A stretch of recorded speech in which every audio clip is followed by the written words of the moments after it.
उसके बाद अभी थोड़े दिन पहले जब एनडीए सरकार आई तो बड़ी मुश्किल से एक बिल तैयार करके संसद में पेश किया गया कि गाय की हत्या तुरंत रुकनी चाहिए, कानून तुरंत बनना चाहिए।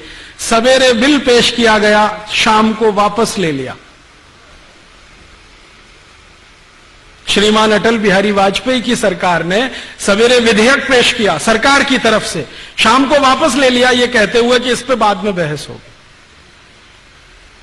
मैं आपको यह सुनाकर क्या कहना चाहता हूं, हिंदुस्तान में गाय का कत्ल बंद हो जाए ये हमारी सद इच्छा है, लेकिन गाय का कत्ल चलता रहे उसके लिए कोई बहुत बड़ा षड्यंत्र है, वो समझना जरूरी है। हमारी तो सद इच्छा है कि गाय का कत्ल नहीं होना चाहिए, लेकिन कोई बहुत बड़ा षड्यंत्र है इस देश में जो गाय के कत्ल को लगातार चालू रखना चाहता है।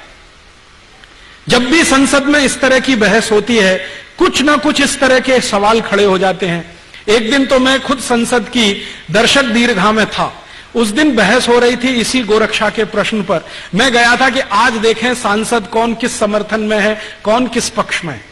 सारे सांसद एक बाजू में स्वर से बोल रहे हैं कि गोरक्षा होनी चाहिए। मुस्लिम सांसद जीएम बनात वाला ने कहा कि अगर बिल पास होता है तो पहला वोट मेरा, गोरक्षा के समर्थन में। उनके साथ दूसरे मुस्लिम सांसद खड़े हो गए, हमारी आपत्ति नहीं है, आप कानून बनाइए। अभी एक महिला खड़ी हो गई, उसका नाम है सुश्री ममता बनर्जी। उसने कहा गाय का मांस खाना मेरा मौलिक अधिकार है, उसका क्या होगा?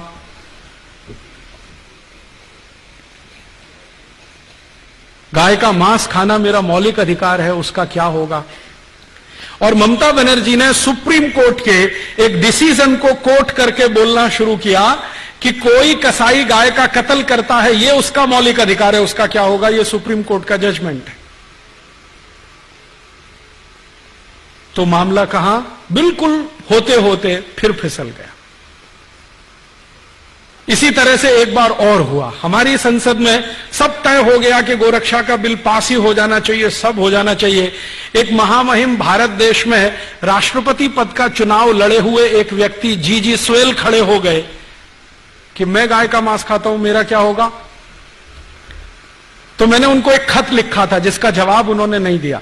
मैंने कहा आप गाय का मांस खाते रहिए अपने घर में काट के, ये कत्ल खाने तो बंद होने दीजिए। आपको गाय का मांस खाना है, आप अपने घर में कत्ल करिए, काटिए उसे, खाइए। आप में हिम्मत है तो अपने घर में गाय को काटिए, खाइए। आपकी बीवी बच्चे भी आपको देखें उसको काटते हुए, खाते हुए, पड़ोसी भी देखें आपको काटते हुए, काटते हुए, और अगली बार आप राष्ट्रपति पद का चुनाव लड़ें तो सबको पता तो चले कि ऐसा व्यक्ति इस देश में राष्ट्रपति बनना चाहता है। जवाब नहीं दिया उसके बाद, क्योंकि इस तर्क में क्या बुराई है? आपको गाय का मांस खाना है, ठीक है, खाइए ना, घर में काटिए, खाइए। ये कत्ल खाने क्यों चाहिए आपको? ये तो आपके मांस की सप्लाई नहीं करते, ये तो एक्सपोर्ट करते हैं सबका सब। आप खाना है तो घर में काट के खाइए। उसके बाद बंद हो जाती है सारी बहस।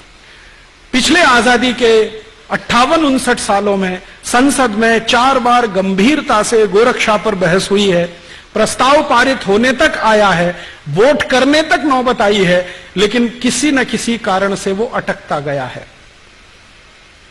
कभी पंडित नेहरू के इस्तीफा देने की धमकी के कारण, कभी हमारे देश में सुश्री ममता बनर्जी जैसे खासदारों के ये कहने के कारण कि मैं गाय का मांस खाती हूं, मेरे मौलिक अधिकार का क्या होगा, कभी जीजी स्वेल के कारण, और कभी सवेरे विधेयक पेश किया और शाम को बहस करेंगे दोबारा, ये श्री अटल बिहारी वाजपेयी के बयान के कारण।